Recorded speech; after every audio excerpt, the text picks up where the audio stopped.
Hello friends, कैसे हो आप सब। मैं विष्णु रंजन बेज, आप लोग का प्यारा यूट्यूब चैनल में आप लोग का बहुत बहुत स्वागत है। फ्रेंड्स, आज मैं आप लोगों के लिए एक बेहतरीन इंपॉर्टेंट टॉपिक लेके आया हूँ, जिसका नाम है हम डेट फ्री लाइफ कैसे जिएंगे, हम कर्ज मुक्त लाइफ कैसे जी पाएंगे। तो चलो ज़्यादा देर ना करते हुए टॉपिक पे चलते हैं। फ्रेंड्स, इस जमाने में आपका देखिएगा एक समस्या जो है, आपका जनसंख्या जिस रफ्तार से ग्रोथ हो रही है उस वो तो समस्या है ही है, लेकिन उससे ज़्यादा रफ्तार से आपका बेरोजगारी बढ़ रही है। तो बेरोजगारी भी बहुत बड़ा समस्या अभी सरकार के सामने में आके खड़ा हुआ है। सरकार नौकरी प्रोड्यूस कर नहीं पा रही है, और सबसे बड़ा समस्या ये है कि जो नौकरी कर रहा है वो नौकरी उसका कितना दिन तक स्टेबल रहेगा उसका भी कोई गारंटी नहीं है। तो दोस्तों, मेरे को मेरा सवाल है, उसका एक आंसर आप देख बताइए मुझे कि अगर आपका नौकरी चला जाएगा तो क्या आप अपना खर्चा उठा पाएंगे, अपना फैमिली का बच्चों का भरण पोषण कर पाएंगे, आप अपना जो भी लोन है उसको क्या मतलब उसे पटा पाएंगे, लोन का ईएमआई पटा पाएंगे, या आपका जो भी जरूरतें का खर्चा है, घर का दिन रोजमर्रा का जो भी खर्चा है क्या उठा पाएंगे। अगर उठा पाएंगे तो कब तक उठा पाएंगे, क्योंकि दोस्तों देखिए, आप पैसा कमा तो रहे हो लेकिन क्या ना पैसा बच नहीं रहा है। गैस का दाम बढ़ते जा रहे हैं, रोजमर्रा का जितना डेली नीड्स है उनका आपका खर्चा मतलब रेट भी बढ़ते जा रहा है। क्योंकि देखिए दोस्तों, देश का इकोनॉमी अगर ग्रो करेगा ना तो ये जाहिर से बात है कि आपका सारा चीज़ों का रेट भी बढ़ेगा। आपका देखिए, रियल एस्टेट वालों के पास में जमीन नहीं है, तो बैंक वालों क्या कर रहे हैं, बैंक वाले आपका पीछे पड़े हुए हैं, आपका मतलब लोन लीजिए करके। तो आप लोन लेके कर्ज में डूबे हुए हो, आपका महीना का खर्चा मैनेज नहीं हो पा रहा है, आप अपना फाइनेंशियल गोल आप सेट नहीं कर पा रहे हो। तो अगर ये सब समस्या है दोस्तों आपके पास, तो आप सही जगह पे आए हो। तो चलिए दोस्तों, मैं जो कुछ रूल्स बनाया हूँ, अगर वो रूल्स को अगर आप फॉलो करेंगे तो क्या ना आपका कुछ मतलब जो भी मतलब कुछ हद तक मुश्किल है आपका मतलब इजी हो जाएगी। तो चलिए दोस्तों, उस रूल्स को जानते हैं। दोस्तों देखिए, जो आप फाइनेंशियल आपका जो भी आपका मैनेज नहीं कर पा रहे हो, मतलब मनी को मैनेज नहीं कर पा रहे हो, क्यों नहीं कर पा रहे हो, क्योंकि इस जमाने में अपना जो अभी देश में ना फाइनेंशियली जो लिटरेसी है उसका रेट बहुत कम है। आपका फाइनेंशियली मतलब कोई एजुकेशनल मतलब कुछ मतलब किसी को पढ़ाया नहीं जाता है, ना स्कूल में पढ़ाया जाता है ना कहीं पढ़ाया जाता है। तो फाइनेंशियल लिटरेसी को बढ़ाना मतलब बहुत जरूरी है। तो दोस्तों चलिए, उस रूल्स को मैं आप लोग को बताने जा रहा हूँ। तो जो पहला आपका रूल है उसमें क्या ना, आप जितना कमाते हो उससे कम खर्चा कीजिए। तो मतलब कितना खर्चा करना है, क्या करना है आपको तो मैं पहले बता चुका हूँ, लेकिन मैं एक रूल बताने जा रहा हूँ जो है कि 50-30-20 का आप रेशियो बना लीजिए। आप जितना कमा रहे हो उसका 50% जो है आपका डेली नीड्स में खर्चा कीजिए। 30% जो है आप जो आपका एजुकेशन हो गया, बच्चे का मतलब एंटरटेनमेंट होगी, मतलब एंटरटेनमेंट हो गया, एजुकेशन हो गया, इस सब में खर्चा कीजिए। डेली नीड्स मतलब आपका रोजमर्रा के जितना आपका गैस का बिल हो, आपका रूम रेंट हो, आपका गाड़ी का पेट्रोल खर्चा हो, मतलब आपका डेली नीड्स जो आपका जरूरतें की सामान जितना है उसमें खर्चा कीजिए। और 30% आपका कुछ तो एंटरटेनमेंट होना चाहिए, मतलब बच्चों के मतलब एंटरटेनमेंट के लिए कहीं बाहर खाना खाओ रेस्टोरेंट में जाके। तो ये 30% आपका कुछ भी मतलब जितना भी आपका इनकम हो रहा है उसका 50% आप डेली नीड्स में खर्चा कीजिए, 30% आप इधर रख लीजिए। बच्चे का एजुकेशन हो गया, एंटरटेनमेंट हो गई, और मतलब कहीं बाहर घूमना फिरना के लिए उसको 30% अलग कर लीजिए। और 20% जो है ना आप सेविंग कीजिए। मतलब 20% जो सेविंग करेंगे उसमें से कुछ हिस्सा आप मतलब आप रियल एस्टेट हो गई, गोल्ड हो गई, मतलब जो रियल मनी है, या तो शेयर मार्केट में इन्वेस्ट कर सकते हैं। और वो 10% इमरजेंसी फंड बना कर रखिए। तो दोस्तों, जितना कमाते हो आप ना तो उससे कम खर्चा करना बहुत जरूरी है। ये मेरा रूल नंबर 1 है। दोस्तों, जो दूसरा नियम है वो क्या ना, आपका सेविंग करना है फ्यूचर के लिए।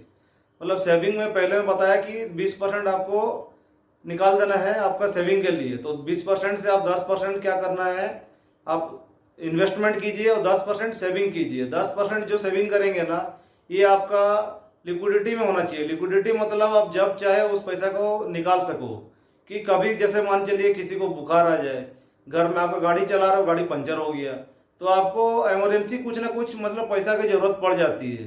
तो वो 10% जो है ना, 10% आपको हर महीना कुछ लिक्विडिटी में रखना है, और 10% आपको इन्वेस्टमेंट करना है।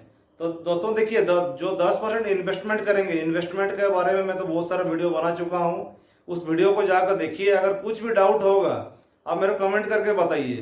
तो फ्रेंड चलिए तीसरा नियम की तरफ चलते हैं। दोस्तों जो तीसरा नियम है वो क्या ना, आपका अपना जो फिजूल खर्चे आप करते हो, आप डेली जो फिजूल की खर्चा करते हो, उसका एक लिस्ट तैयार कीजिए। हर महीना उसका क्या ना एक अनुमान लगाइए। तो अभी जैसे आप एक मान चलिए जनवरी मंथ में आप फिजूल का खर्चा किए 1000 रुपया। मतलब फिजूल खर्चे मतलब क्या, जैसे चाय का टपरी में जाके चाय पिए, कहीं जाके गुटखा खा लिए, कहीं सिगरेट खा लिए, या कहीं मतलब खैनी खा रहे हो, तो उसमें क्या ना, मतलब ये सब चीज़ों को आप मतलब एक अनुमान लगा लीजिए हर महीना आपको कितना फिजूल खर्चे हो रहा है, मतलब फालतू खर्चे क्या क्या कर रहे हो। तो उसमें क्या होगा ना, जो जनवरी में आपका फिजूल खर्चा का लिस्ट निकल गया, इतना मेरा खर्चा हुआ, तो फिर फरवरी मंथ में आप जैसे देखोगे कि फरवरी मंथ में मेरा 2000 रुपया हो गया, तो आपका क्या खर्चा बढ़ रहा है। तो उस खर्चे को कंट्रोल करना है आपको, धीरे धीरे देखिएगा, उस खर्चे को कंट्रोल करेंगे तो आपको बहुत बेनिफिट होगा। दोस्तों जो चौथा नियम बताने जा रहा हूँ वो है कि आप अपना पैसा को बताएं कि उसको जाना कहाँ है। मतलब आपको समझ में नहीं आ रहा होगा कि आपका पैसा को आप बताएं कि उसको जाना कहाँ है। मतलब जैसे आप पैसा आप मतलब इनकम करके लाए, उसको बताइए कि तुमको डेली नीड में जाना है इतना, आपको इन्वेस्टमेंट में इतना जाना है, मेरे को हर महीना इतना सेविंग करना है, इतना बच्चे का स्कूल फी लगेगा, इतना आपका मतलब जो बजटिंग है, मतलब बजटिंग करना, आपका मंथली बजटिंग करना बहुत जरूरी है। आप जैसे मैं बोला पहला नियम में क्या 50-30-20 रेशियो करना है। तो आप जितना भी सैलरी आपको आया अकाउंट में, तो उस सैलरी से क्या ना आपको 50% और 30% मतलब 80% का हिसाब आपको बनाना है, बजट तैयार करना है। मेरा इस मंथ का इलेक्ट्रिक बिल इतना, दूध का इतना, बाइक का इतना, मतलब जो भी खर्चे हैं आपका, उसका खर्चे का लिस्ट बनाइए, और आपका पैसा कहाँ कितना जाएगा उसका हिसाब किताब रखना है आपको। तो उसमें क्या होगा ना, आपका जो मंथली मतलब जो खर्चे हैं उसका आपको एक आइडिया हो जाएगी कि मेरे को मंथली इतना पैसा मेरे को इधर जा रहा है। तो आप वहां से क्या ना रूट को डाइवर्ट कर सकते हैं, अपना पैसा को किधर भेजना है, आप फिर अपना पैसा को डाइवर्ट करके मतलब उसको फिर जगह चेंज कर सकते हैं। तो दोस्तों ये चौथा जो नियम है ना, इसको आप मतलब जरूर इम्प्लीमेंट कीजिएगा। दोस्तों जो पांचवा नियम बताने जा रहा हूँ वो क्या ना, आप जैसे देखिए, मतलब कितना भी हम मिडिल क्लास वाले हैं, कितना भी खर्चा बचा कर रखे उधारी हो ही जाता है, क्योंकि जितना इनकम करते हैं उतना तो मतलब सफिशिएंट है नहीं, और हम क्या ना मतलब एक्स्ट्रा इनकम के बारे में सोचते भी नहीं है, और हम हमेशा कंफर्ट जोन में पड़े रहते हैं कि हमको मतलब रिस्क लेने से भी डरते हैं। तो जो पांचवा नियम है ना, कि हम भूल जाते हैं हमेशा कि अपना जो उधारी है उसको मैनेज करना। तो हम जो अगर अब जितना में इस महीना मेरा उधारी हुआ है, उस उधारी को पहले कैसे पटाऊं, उस उधारी को कैसे चुकता करूं, उसके बारे में ध्यान लगाना है। ना कि आप और उसको उधारी खत्म करके और उधार लेना, उसके बारे में सोचना। क्योंकि मिडिल क्लास वाले हमेशा क्या ना, एक लोन कंप्लीट हुआ कि नहीं दूसरा लोन के बारे में सोचते हैं। तो दोस्तों लोन को हमेशा ना करना है, लोन लेना ही नहीं है, उधारी लेना ही नहीं है। जितना हो सके उधारी से आपको कर्ज और शत्रु ये दोनों से दूर रहना है। दोस्तों जो छठा नियम आपको मैं बताने जा रहा हूँ वो क्या है ना, आप कर्ज उतना ले जितना आप चुका सको। क्योंकि हम क्या करते हैं, मतलब कर्जे में इतना डूब चुके रहते हैं कि मतलब एक कर्ज पटा के नहीं दूसरा कर्ज लेने के लिए तैयार हो जाते हैं। तो कर्जे के ऊपर कर्जा होते जाता है, तो फिर लास्ट में आप क्या होता है ना, लोन ट्रैप में पड़ जाते हो। जिंदगी भर आप कर्जा ही मतलब कर्जा खत्म नहीं होता, आप कर्जा खत्म कब करेंगे, आप ब्याज ही पटाते रहोगे, है कि नहीं। तो आपको क्या ना, कर्जा उतना लेना है जितना आप चुका सको। तो आपको कर्जा कितना लेना है वो भी तो आपको जानना जरूरी है। तो दोस्तों देखिए, आप सैलरी जितना आपका आएगा ना, सैलरी से आपका जो सैलरी है उसका 30% से ज़्यादा आपका ईएमआई नहीं होना चाहिए। तो आपका अगर सैलरी 10,000 है तो आपका कर्जा जो है ना 3,000 से ज़्यादा नहीं होना चाहिए। अगर 3,000 से ज़्यादा हुआ तो आप फंसोगे। दोस्तों जो सातवां और इम्पोर्टेंट रूल्स में बताने जा रहा हूँ, ये मैं अपने लाइफ में इम्प्लीमेंट करके देखा हूँ, वो है कि आप कुछ थोड़ा दान पुण्य भी करना चाहिए।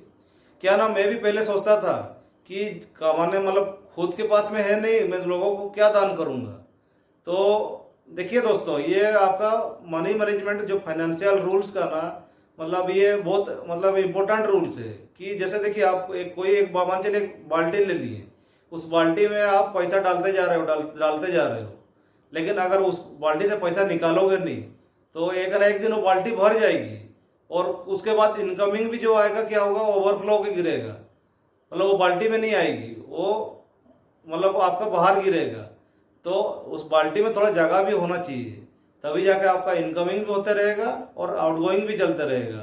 तो आउटगोइंग को बंद नहीं करना है, आपका इनकमिंग आते रहेगा। आप आउटगोइंग बंद कर दिए, आपका इनकमिंग आते रहा, तो एक दिन एक बाल्टी भर गया, तो उसके बाद क्या होगा, वो बाल्टी मतलब फट भी सकता है या कुछ भी हो सकता है।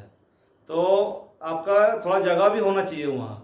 तो फ्रेंड्स, आपको क्या ना, मतलब थोड़ा दान पुण्य भी करना है। तो दोस्तों देखिए, अगर आप अपने लाइफ में ये 7 जो मनी का रूल्स में बताया, मतलब इस रूल को अगर थोड़ा सा भी आप फॉलो करेंगे, कुछ भी फॉलो करेंगे अपना लाइफ में इम्प्लीमेंट करेंगे ना, तो आप देखिएगा आपका जो मनी मैनेजमेंट में बहुत हेल्प होगी। मतलब शुरुआत में थोड़ा प्रॉब्लम आएगी, लेकिन देखिएगा धीरे धीरे आप हैबिट डालते जाएंगे, तो उसमें क्या ना आपको बहुत बेनिफिट मिलेगी। तो दोस्तों, इस वीडियो को मैं यहीं पर ख़त्म करता हूँ। अगर आपको इस वीडियो अच्छा लग रहा है तो लाइक कीजिए, अगर इस वीडियो में नए हो फ्रेंड्स तो सब्सक्राइब कीजिए, और मेरा जो भी आने वाला नया नया वीडियो है उसका नोटिफिकेशन पाने के लिए बेल बटन को दबाना मत भूलिएगा। तो चलो फ्रेंड्स, इस वीडियो को यहीं पर ख़त्म करते हैं। धन्यवाद।